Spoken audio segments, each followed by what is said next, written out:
Hello everyone, welcome to the Buddha IAS. Buddha IAS के इस daily current affairs programme में आपका स्वागत है। इस वीडियो में हम डिस्कस करेंगे 16 से 20 जुलाई के करंट अफेयर्स और हम जानेंगे कि इस हफ्ते में क्या नया हुआ है और कौन सी किन की डेथ हुई है, कौन से डे हैं। तो बहुत इंपॉर्टेंट होते हैं हमारे डेज जो इसमें हम बताते हैं। तो इसमें चलिए शुरू करते हैं आज का अपना करंट अफेयर्स। नेल्सन मंडेला अंतर्राष्ट्रीय दिवस कब मनाया जाता है? ये दक्षिण अफ्रीका के राष्ट्रपति थे नेल्सन मंडेला। ये गांधी जी से भी प्रेरित थे और इनका जो 18 जुलाई को यूनाइटेड नेशन ने घोषणा की कि 18 जुलाई को इनके नाम से अंतर्राष्ट्रीय दिवस मनाया जाएगा। नेशनल मंडेला, इनका जो पूरा नाम था रोहिल्ला, 18 जुलाई 1918 से 5 दिसंबर 2013 इनकी डेथ हुई थी 5 दिसंबर 2013 को। ये दक्षिण अफ्रीका के प्रथम अश्वेत भूतपूर्व राष्ट्रपति थे। राष्ट्रपति बनने से पूर्व दक्षिण अफ्रीका में सदियों से चल रहे रंगभेद का विरोध करने वाले अफ्रीकी नेशनल कांग्रेस और इसके सशस्त्र गुट उमखोतों वे सिजवे के अध्यक्ष रहे। रंगभेद विरोधी संघर्ष के कारण उन्हें 27 वर्ष रॉबिन द्वीप में कारागार में बिताने पड़े, जहां उन्होंने कोयला खनिक का काम करना पड़ा। 1990 में स्वायत्त सरकार से हुए एक समझौते के बाद उन्हें नए दक्षिण अफ्रीका का निर्माण किया। संयुक्त राष्ट्र संघ ने उनके जन्मदिन को नेल्सन मंडेला अंतर्राष्ट्रीय दिवस के रूप में मनाने का निर्णय लिया। मानव संसाधन विकास मंत्रालय ने हाल ही में प्रज्ञता दिशा निर्देश जारी किया। इसका संबंध किस क्षेत्र से है? तो ये डिजिटल शिक्षा से है। इनका ये निर्देश डिजिटल शिक्षा से, इसका सही आंसर हो जाएगा डिजिटल शिक्षा। क्यों? क्योंकि इसमें से मानव संसाधन विकास मंत्रालय ने बताया कि बच्चों को कितनी देर तक पढ़ाना है, आपको कितनी देर तक पढ़ा सकते हैं, कितनी क्लासें ले सकते हैं, एक दिन में अधिकतम ऑनलाइन कितनी क्लासें ली जा सकती हैं। तो इसमें ये सारी चीज़ों को बताया गया है। कर पूजा का संबंध किस राज्य से है? कर पूजा, तो ये कर पूजा का संबंध है आपका त्रिपुरा से। त्रिपुरा। तो आपको बहुत सारी खेल त्यौहार भी याद रखने हैं। जैसे यहाँ पे अगर हम बात करें एक मणिपुर की, तो मणिपुर का है ऑरेंज फेस्टिवल। ऑरेंज फेस्टिवल कहाँ होता है? मणिपुर में।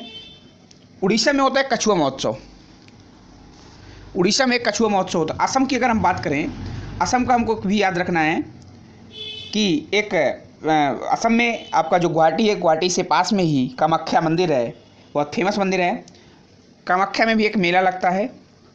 अगर कुछ इंपॉर्टेंट त्यौहार की बात करें जो अलग अलग एग्जाम में पूछ लेता है, जैसे पाके पागा हॉर्नेवल फेस्टिवल कहाँ होता है? तो ये अरुणाचल प्रदेश का है। पाके पागा अगर पूछ लिया, पाके पागा, तो ये अरुणाचल प्रदेश का हॉर्नेवल फेस्टिवल है।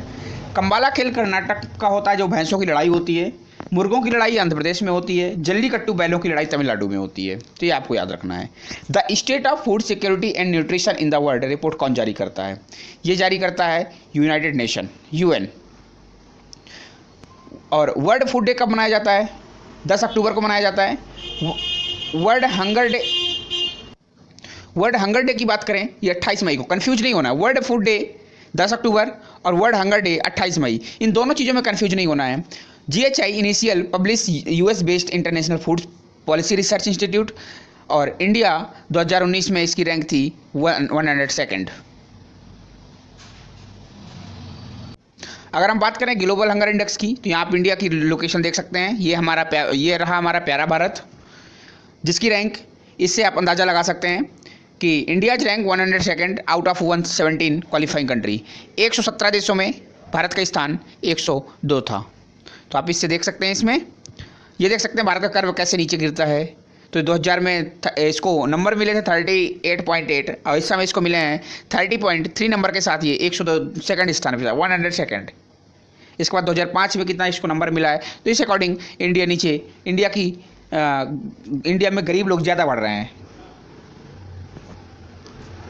ये कर्व नीचे जाने का मतलब घट रहे हैं। हाल ही में जिस पूर्व ऑस्ट्रेलियाई क्रिकेटर को स्पोर्ट अड्डा ने अपना ब्रांड एम्बेसडर बनाया है, ये ऑस्ट्रेलिया के पूर्व तेज गेंदबाज हैं ब्रेटली। विश्व सर्प दिवस किस दिन मनाया जाता है? 16 जुलाई को होता है विश्व सर्प दिवस, 16 जुलाई। तो ये इंपॉर्टेंट क्वेश्चन है, पूछा भी जा सकता है। और मुझे आप बताइए रेप्टाइल पार्क कहाँ पे है? रेप्टाइल पार्क भारत का एकमात्र रेप्टाइल पार्क ये पन्ना नेशनल पार्क में है। पन्ना पन्ना मध्य प्रदेश में है और ये भारत का एकमात्र रेप्टाइल पार्क। रेप्टाइल सर्पों के लिए होता है। हाल ही में पाकिस्तान और किस देश के मध्य पाकिस्तान अधिकृत कश्मीर के सुधोटी जिले में 700 मेगावाट की आज़ाद पट्टन जल विद्युत परियोजना के लिए एक समझौता पर हस्ताक्षर किया गया है। पाकिस्तान के साथ साथ किस देश ने किया है? तो पाकिस्तान और चीन मिलकर ये परियोजना का निर्माण करेंगे। नाम क्या है? आज़ाद पट्टन। तो आपको याद करना है पाकिस्तान और चीन। किस देश के प्रधानमंत्री एलिस फाकफाक ने हाल ही में राष्ट्रपति को अपना इस्तीफा सौंप दिया? तो ये ट्यूनीशिया के और उन्होंने अब इस्तीफा दे दिया कुछ कंट्रोवर्सी के चलते। भारत और किस देश ने दोनों देशों के बीच संपर्क की सुविधा के लिए नया व्यापार मार्ग खोला है? तो भारत और भूटान ने एक नया व्यापार मार्ग खोला है। भूटान की राजधानी है थिम्पू। हाल ही में भारतीय मूल के चंद्रिका प्रसाद संतोखी ये भारतीय मूल के हैं और दक्षिण अमेरिकी देश किस देश के राष्ट्रपति चुने गए हैं? तो ये दक्षिण अमेरिका का एक देश है जहाँ पर ये राष्ट्रपति चुने गए हैं। तो ये सूरीनाम के राष्ट्रपति चुने गए हैं। और सबसे इम्पोर्टेंट बात है, इन्होंने अपने हाथ में गीता लेकर अपनी शपथ ली और संस्कृत मंत्रोच्चारण के साथ इन्होंने शपथ ग्रहण की है। और लेकिन दुख की बात है कि भारत सरकार ने इन्हें अंग्रेजी में बधाई दी। हाल ही में वैश्विक विनिर्माण जोखिम सूचकांक MRI 2020 जारी किया गया।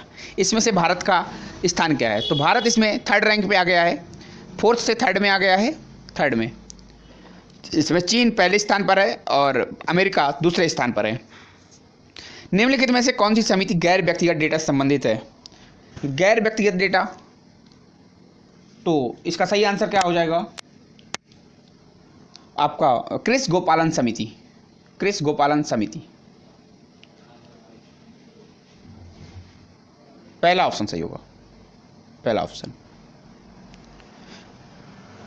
आजाद पट्टन जल विद्युत परियोजना किस दो देशों से संबंधित है? तो इसका सही आंसर हो जाएगा चीन और पाकिस्तान, क्योंकि अभी ये पीओके में बनेगी। ये नहीं, जो पाक अधिग्रहण कश्मीर है उसमें उसका निर्माण किया जाएगा। ये 700 मेगावाट की परियोजना होगी। आदमपुरपुरम आदिपुरम फेस्टिवल का संबंध निम्नलिखित में से किससे है?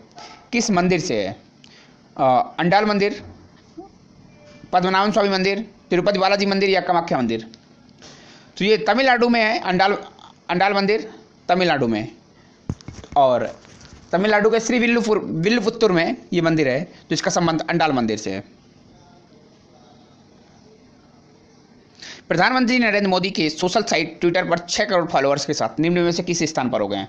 तो 2019 में 5 करोड़ थे, 2020 में 6 करोड़ हो गए हैं, तो ये तीसरे स्थान पर हैं। तो इनका फीफा ने घोषणा की कि 2022 विश्व कप किस देश में आयोजित किया जाएगा? तो ये 2022 का विश्व कप होने की बात कही जा रही है, किस देश में होगा? तो इसका सही आंसर होगा कतर। ये कतर में आयोजित किया जाएगा। और कतर की राजधानी है दोहा, या मुद्रा चलती है रियाल।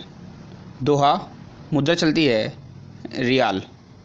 तो ये इसके बारे में ये भी आपको याद रखना है। ये एशिया कॉन्टिनेंट में ही है।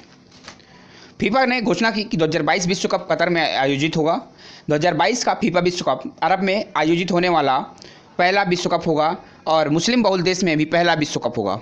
विश्व कप 32 टीमों को शामिल करने वाला ये लास्ट टूर्नामेंट होगा और 2026 वर्ल्ड कप में इसमें 48 टीमें की जाएंगी, जिसमें से कुछ टीमों को बढ़ाया जाएगा। और ये टूर्नामेंट नवंबर और दिसंबर में होगा इस बार। पूछा जा रहा है यहाँ पे कि MPI कौन जारी करता है? ग्लोबल मल्टी डायमेंशनल इंडेक्स, बहुआयामी गरीबी सूचकांक। तो ये हमारा जारी करता है यूनाइटेड नेशन डेवलपमेंट प्रोग्राम, यानी इसका सही आंसर UNDP। यहाँ मैं बता दूँ आपको कि ये इसमें 3 आयाम और 10 संकेतन के अनुसार इसका मापन किया जाता है। इसमें 3 आयाम होते हैं, आयाम और 10 संकेतक होते हैं। तो इसके अनुसार ये जारी किया जाता है। एक इंपॉर्टेंट बात मैं बता दूं आपको यहाँ पे, पहली बार MPI 2010 में जारी किया गया था। 2010 में, याद रखिएगा, पहली बार 2010 में जारी किया गया था ये। भारत और किस देश ने साइबर हमलों से निपटने के लिए सहयोग बढ़ाने के लिए एक समझौते पर हस्ताक्षर किया है? तो भारत और इजराइल के बीच ये समझौता हुआ है और इजराइल की जो राजधानी है वो जेरूसलम हो जाएगी और यहाँ मुद्रा चलती है न्यू शेकेल। तो आपको याद रखना, जेरूसलम और न्यू शेकेल। तो इंपॉर्टेंट चीज़ें हैं। निम्नलिखित में से कौन सा राज्य 2022 तक प्राकृतिक तरीके से खेती करने वाला देश का पहला राज्य बनेगा? ये प्राकृतिक तरीके से खेती करेगा हमारा हिमाचल प्रदेश। और इम्पोर्टेंट यह है कि पूरी तरह से प्राकृतिक हो जाएगी वहाँ की खेती, नेचुरल। अभी बहुत सारे किसान नहीं करते हैं, जिनमें से 40% किसान करते हैं नेचुरल खेती। अब वहाँ और हिमाचल प्रदेश में एक डाटा के अनुसार 45 लाख किसान हैं। 45 लाख यहाँ के लोग खेती करते हैं। हिमाचल प्रदेश की कैपिटल है शिमला और यहाँ के मुख्यमंत्री हैं जयराम ठाकुर। हाल ही में किस राज्य सरकार ने वेस्ट टू एनर्जी नामक एक पहल के तहत राज्य में उत्पन्न कचरे से बिजली बनाने का फैसला किया है? तो ये उत्तराखंड करेगा, कचरे से बिजली बनाएगा। उत्तराखंड की राजधानी देहरादून। आपको इंपॉर्टेंट चीज़ याद रखना है कि यहाँ का जो जिम कॉर्बेट नेशनल पार्क था, भारत का पहला राष्ट्रीय उद्यान था। तो सबसे बड़ी बात यही है कि यहाँ का जो जिम कॉर्बेट है, जिम कॉर्बेट नेशनल पार्क है। और बद्रीनाथ, केदारनाथ जैसे धाम यहीं उत्तराखंड में ही हैं। और जो हमारी गंगा नदी और यमुना नदी निकलती हैं, उत्तराखंड की यमुनोत्री और गंगोत्री से ही निकलती हैं। तो ये भी आपको याद रखना है। उत्तराखंड कई मामलों से बहुत ही महत्वपूर्ण है। उद्योग मंडल फिक्की के एक रिपोर्ट के अनुसार भारत में कोरोना संकट के कारण निम्न में से कितने प्रतिशत नौकरी घटने का आसार है? फिक्की ने भी ये भी अनुमान लगाया था कि भारत की जीडीपी 4.5% कम होगी नीचे। तो ये जो फिक्की का अनुमान है, ये 20% नौकरियां घटने का अनुमान लगाया फिक्की ने कि भारत में इस कोरोना के कारण 20% नौकरियों को नुकसान पहुँचेगा। लोग मतलब 20% नौकरियाँ खोएंगे लोग। तो जीडीपी का भी अनुमान था इसका 4.5। अंतर्राष्ट्रीय शतरंज दिवस निम्न में से किस दिन मनाया जाता है? ये होता है 20 जुलाई को। अब 20 जुलाई को ही क्यों मनाया जाता है? तो अंतर्राष्ट्रीय शतरंज दिवस प्रतिवर्ष 20 जुलाई को मनाया जाता है क्योंकि 20 जुलाई 1924 को अंतर्राष्ट्रीय शतरंज संघ यानी IFIDE की स्थापना की गई थी, इसीलिए 20 जुलाई को मनाया जाता है। तो 20 जुलाई को अंतर्राष्ट्रीय शतरंज दिवस के रूप में मनाने का सुझाव यूनेस्को द्वारा दिया गया था। तो ये याद रखना है किसने दिया सुझाव? तो यूनेस्को ने 1966 में प्रतिवर्ष 20 जुलाई को अंतर्राष्ट्रीय शतरंज दिवस के रूप में मनाया गया। और एक जो मैंने बात करी शतरंज संघ FIDE के, तो इसमें 185 सदस्य वर्तमान में 185 185 सदस्य।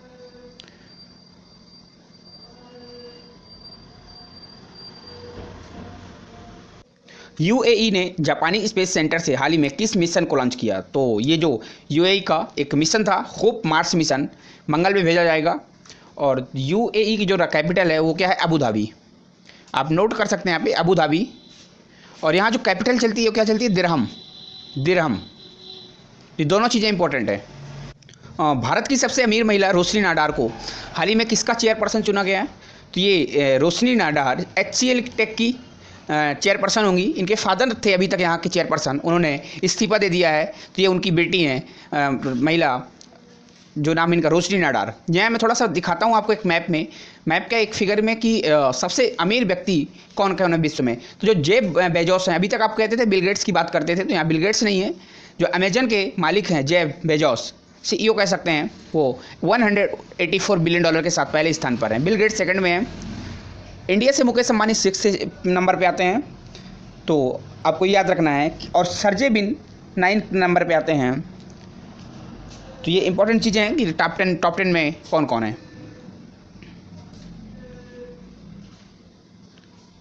हाल ही में चर्चा में रहे स्वतंत्रता सेनानी तीरथ सिंह सैम का संबंध किस राज्य से है? तो इनका संबंध है मेघालय से। याद रखना है आपको, मेघालय। और ऑप्शन यहाँ पे एक अरुणाचल प्रदेश है। तो मैं आपको बताऊं कि अरुणाचल प्रदेश में एक हॉर्निवल फेस्टिवल होता है जिसे हम कहते हैं पाकी पागा हॉर्निवल फेस्टिवल। तो आपको ये भी याद रखना है। अगर हम बात करते हैं असम की, तो असम में होता है बुलबुल पक्षी की लड़ाई होती है, एक खेल है। तो ये क्या असम में होता है? बुलबुल पक्षी की लड़ाई असम में होती है। तो आपको याद रखना है। फंगस हिमालयन व्याघ्रा को IUCN की किस लिस्ट में शामिल किया गया? ये एक फंगस है जिसका नाम हिमालयन व्याघ्रा है। तो इसको IUCN में इसे शामिल किया गया है। तो किस लिस्ट में शामिल किया गया है? तो इसको वल्नरेबल लिस्ट में शामिल किया गया है, वल्नरेबल लिस्ट में। तो ये हिमालय एरिया में पाई जाती है एक प्रकार का ये फंगस है। तो ये रहा हमारा आज का करंट अफेयर्स। अगर आप मुझसे कोई क्वेरी करना चाहते हैं, अपनी समस्या शेयर करना चाहते हैं, आपको लगे कि मैं उसका आपको जवाब दे सकता हूं, तो आप मुझे सोशल मीडिया में फॉलो कर सकते हैं। ये रहा मेरी टेलीग्राम ID। तो आप मुझे यहाँ भी मुझे क्वेरी करके मैसेज कर सकते हैं। आप मुझे टेलीग्राम में भी या इंस्टाग्राम फेसबुक में भी मैसेज करके बता सकते हैं। अगर आपको PDF चाहिए तो आप हमारा टेलीग्राम चैनल, ये इस लिंक को फॉलो कर, डिस्क्रिप्शन में लिंक मिल जाएगी, आप मुझे फॉलो कर सकते हैं। Thanks for watching this video.